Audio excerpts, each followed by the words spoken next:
Issue 210. We start out with Amy and Antoine running from the Dark Legion in the Nanite City, which only makes sense because Nicole has her free will back and let them escape, but why isn't the Iron Queen getting suspicious of her for having not already summoned hands to grab them by now?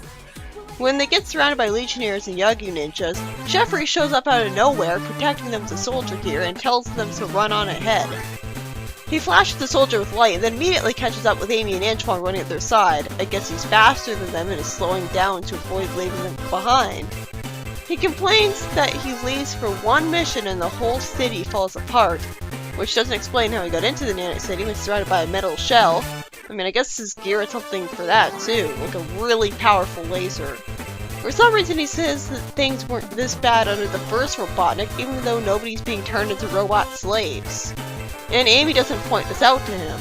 They jump to a secret bunker from a tree stump entrance, with Jeffrey lampshading the nostalgicness of the tree stump, though I'm just wondering why they can't enter Freedom HQ that way anymore and just have a regular door anyone could open. While it makes sense that Tails and Rotor would build this place, it comes out of complete nowhere as a convenience for these guys. Bunny reassures them that she just heard back from Vector and they got the last group of refugees to Angel Island. We're never going to really see those refugees there, by the way. We're never going to see them having a village there or anything. Jeffrey briefly thinks Nicole's still brainwashed and is corrected, and looks all embarrassed apologizing to her, while Amy says that since she's a hologram, what's a Bolt gonna do? It was explained that the bulk of her programming was put into the computer matrix, so that would explain why she's just a hologram when Sally was able to physically make contact with her in this Nanite City earlier. Amy explains that Nicole's the one who built the secret bunker for them and is keeping them up to date on the stuff going on in the city. I hope we get some insight into her feeling guilty and sad about how she's forced to do the evil stuff the Iron Queen orders her to do to keep her cover. She reveals that they're moving prisoners again, this time to the Coliseum where they'll be made into cyborgs for the Dark Legion in public. Again in public, so the Queen cares more about scare tactics than bread and circuses. And since it was explained that the Iron Queen can control the cyborgs and make them her brainwashed slaves, wait, wouldn't that apply to Leonda too?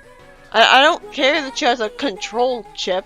That doesn't even make sense. Why would anything be able to make her immune to being controlled by an electromage?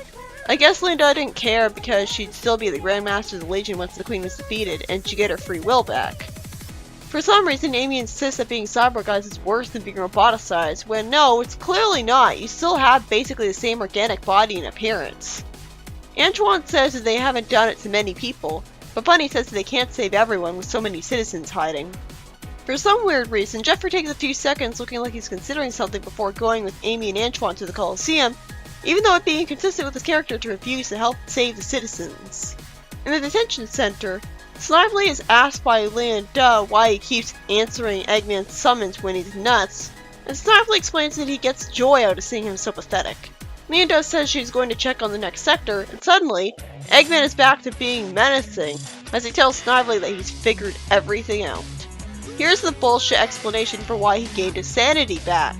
Even though he was insane, he reasoned himself back to insanity, with no therapist or medication or anything, by believing in the gambler's fallacy. The fallacy that if he keeps doing the same thing, the definition of insanity, eventually it'll work and he'll beat Sonic. Now I'd like to point out one thing. In issue 200, the very issue where he officially went nuts, he said that Sonic can only beat the odds for so long. Basically the exact same argument here. Why the hell is it that the last time he came to that argument it didn't pull him out of it, but now all of a sudden it does? Because bullshit, that's why. Flynn couldn't think of a better way to have him regain his sanity. They could have had Ixis or Mammoth Mogul do it. A wizard did it would have been a better explanation than this. Granted, they both fucked off and gone who knows where instead of fighting the heroes or villains for no reason, but still. Mogul could have come here to try to use Eggman, and then realized he's beyond his control or something. He could have cured Ixis of his inexplicable insanity, and Ixis could have done it. Eggman explains that the reason he can't beat Sonic and plan for him is because Sonic, thanks to all the chaos energy he's been exposed to, is the embodiment of chaos. First of all, if he says he can't beat him, then why is he still planning to fight him? Shouldn't he be upset about this? And second, Knuckles, when he was green, was way more of an example of the embodiment of chaos than Sonic, and he wasn't unpredictable. Sonic's not omnipotent. I'd say Scourge is closer to being the embodiment of unpredictable chaos than Sonic. Although, then again, he's entirely defined by being motivated by trying to rebel against Sonic and prove he's an individual, while Sonic's motivations are a bit more complicated. But he still, does whatever he wants, though. And third, the reason that he can't predict Sonic, well, first off, it's not just Sonic he can't predict, it's all of the heroes who are fighting against him. And that's because he's not in their own minds. He doesn't know what they're thinking. He doesn't know what they're planning because he's not there when they're planning. That doesn't mean that they're the embodiment of chaos.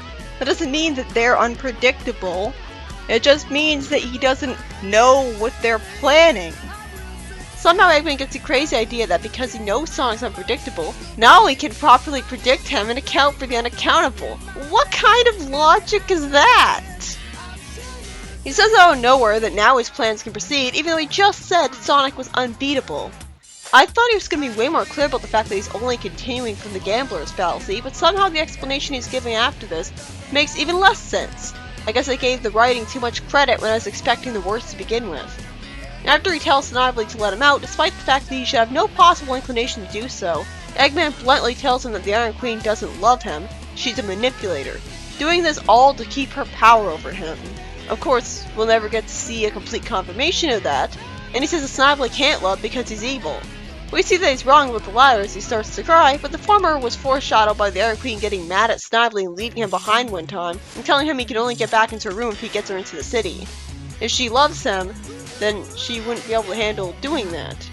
Though I don't see why just because someone gets mad at someone they love, that counts as foreshadowing that they never loved them at all though. It's impossible to be with someone for a while and not ever get mad at them. Eggman calls Snively out, saying that he only cares about himself and would save himself before the Iron Queen was even a thought in his mind. Snively tells him he's wrong and he can just stay in there and rot, and Eggman is confident that he'll be back to release him, even though there's no reason he should. Does he think Snively doesn't have the confidence to try to be the only major villain without him? Does he think Snively will think he needs the abusive uncle when he clearly killed Robotnik no problem? Not to mention trapped Robotnik in the void or whatever and took over the Empire for himself at one point and nearly destroyed the world. It's all because Eggman's arrogant, I guess. Over at the Coliseum, the Iron King tells the Queen that he's impatient as there's an active rebellion going on and he's being made to sit here and watch Snively play Mad Doctor. He's talking as if he isn't a Mad Doctor and is just pretending. The Iron Queen covertly reassures him that he'll get to his maiming, and there is more to today than meets the eye. She figured out that the rebels are just a little too successful, their strikes being too precise, which tells her that they've tapped into their communications. Let me guess, she's going to brainwash Nicole again and she'll succeed despite her defenses against her, because of course she will. She can control electricity, and any programming that defenses are made up of would be made of that. Rotor briefly punches some Dark Legionnaire standing up for himself, only to immediately complain about his back hurting, as I wonder how Nicole or him haven't figured out a way to fix that problem with nanobots or something with their engineering prowess. Seriously, making one of the main freedom fighters from the beginning this pathetic strikes me as a very odd marketing decision. Of course, the heroes save Rotor, and Antoine lands on a traditional animal capsule that releases a bunch of people. I love the fact that the roboticizers look like that now, by the way, and reassures them that they'll cover their escape. Jeffrey naturally lampshades how embarrassing it was for Sonic to lose to Yagyu ninjas like that, confidently fighting and quipping like Sonic, reminding me of why I used to like him so much in the Sally miniseries. Unfortunately, the Iron King shows up and smacks him away. Amy comes to the rescue and is somehow able to hold back his hammer with her own, even though I'd expected the Iron King to be way stronger than her, and therefore push his hammer down on hers and push it away immediately. But I guess we have to have the hero with the hammer fight the villain with the hammer. Amy tells Jeffrey to go help everyone evacuate and leave her with him. Before Jeffrey can do anything to save Antoine as he's kicked in the back, the Iron Queen summons some hands to grab the civilians and feels that literally everything in the city is made of nanobots for her to control, and she knows it. It's just then when some lightning strikes from Khan, and Sonic and his friends fly in on the plane to save the day. It'll be tough to win against her considering she just revealed she has the power of a literal god in this city. This issue is by Ian Flynn and involves Amy, Antoine, and Jeffrey going to save some people from being legionized and brainwashed by the Iron Queen, and after a fight where they save Rotor, the Iron Queen reveals that she knows she can control everything in the city thanks to nanobots, including every blade of grass, because God forbid they grow some real grass. I guess the place the city's in doesn't have the right soil for it. When she said she figured out that the heroes were tapping into their communications, I thought for sure she'd know that Nicole was being take advantage of, and that she'd re-brainwash her. But she didn't. Was this, like, did they plan to do that and drop it? Fortunately, Sonic and the other heroes showed up just in time to stop her. It was good, as usual. I liked the concept of roboticization basically being brought back in a very creative new way that has much more appeal to it because you don't see the people looking like evil robots. But by making it, people are being turned into cyborg slaves instead. But how does the Queen expect to brainwash people that she's sending that far away from her? How can she maintain control over people from that far away? I mean, she needed to come right up to Nicole to brainwash her. She couldn't just do it from her castle. So the brainwashing chips have to be causing brainwashing on their own. Make me wonder why all Legionnaires aren't brainwashed like that already. But they were implying earlier that people were going to be brainwashed by the Queen's techno magic instead. Also, Eggman reasons himself into sanity with circular logic. Okay.